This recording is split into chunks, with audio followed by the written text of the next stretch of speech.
Hello, my name is Sprucey, and this is the weekly gaming news. This week's video is going to be dedicated to PlayStation 5, as we have just been revealed the console and many of the games by Sony. If you haven't seen the PS5 already, this is what it looks like.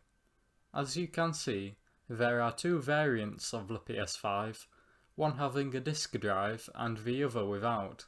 It's up to your preference which you go for, but personally, I would like the one with the disk drive.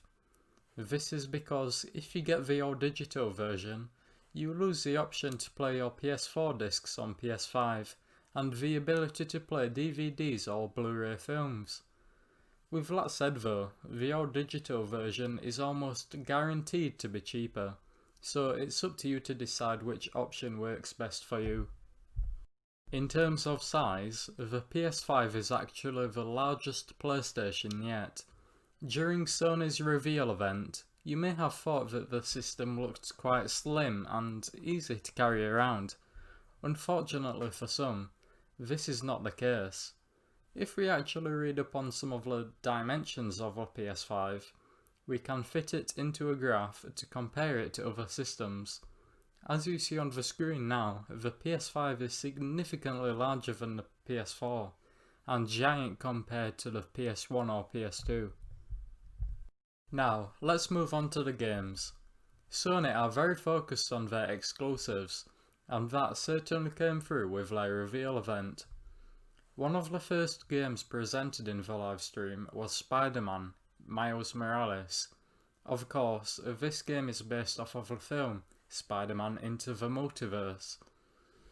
Although there has been some confusion surrounding this game, I can tell you now that Spider-Man Miles Morales is not a sequel to Marvel's Spider-Man on PS4, nor is it a whole new game for that matter, rather a standalone expansion. To make that even clearer, think of games such as Far Cry New Dawn or Uncharted Lost Legacy.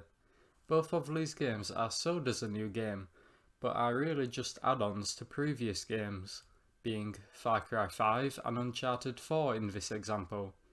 Spider-Man Miles Morales looks to be a thrilling game, and it releases this year, alongside the PlayStation 5 itself.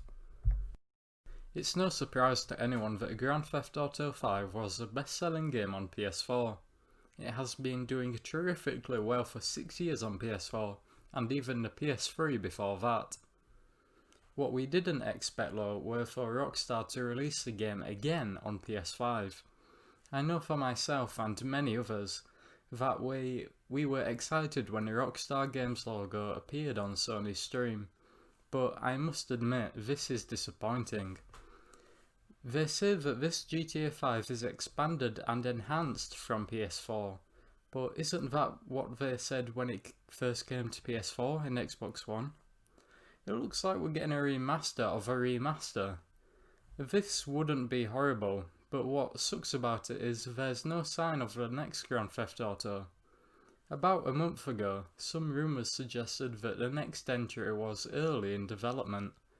This is problematic because we know how long these games take to make, so early means years in the future. Enough talking about old games, let's quickly run over a number of the other games announced for PS5. Stray is a puzzle simulation game developed by Blue 12 Studio and releases in 2021. Destruction All-Stars is an action sports game developed by Lucid Games which includes destructible vehicles plus on-foot characters. It definitely looks like something you would enjoy if you like Rocket League.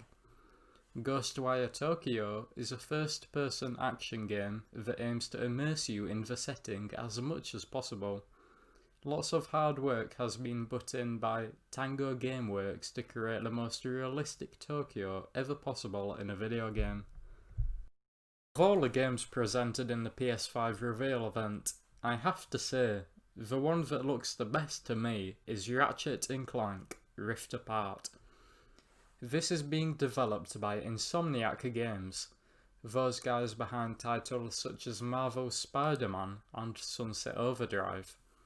Now, the reason I love this game already is because of how seamlessly you can travel between worlds, which are beautifully decorated by the way. I'm sure you've heard all these people saying that the next generation of consoles will be the best ever, thanks to the all-new solid-state drive. Well, I think this game shows that power off perfectly. Imagine this game on PS4. It would take ages for each environment to load up. Well, not here, as you can transport back and forth between numerous dimensions quicker than you can drop a like on this video. PlayStation 5 is being brought to you this year. In this video I only scratched the surface for what's to come in the next generation, but hopefully I helped you to understand it all a bit more, whether it comes to the two versions of the PS5, or if Spider-Man Miles Morales is a sequel or not. If you do have any questions about PlayStation 5, please leave a comment below and I will do my best to answer. That's all for today's video. Next week I'll be going back to the regular format, so make sure to look out for that. Peace.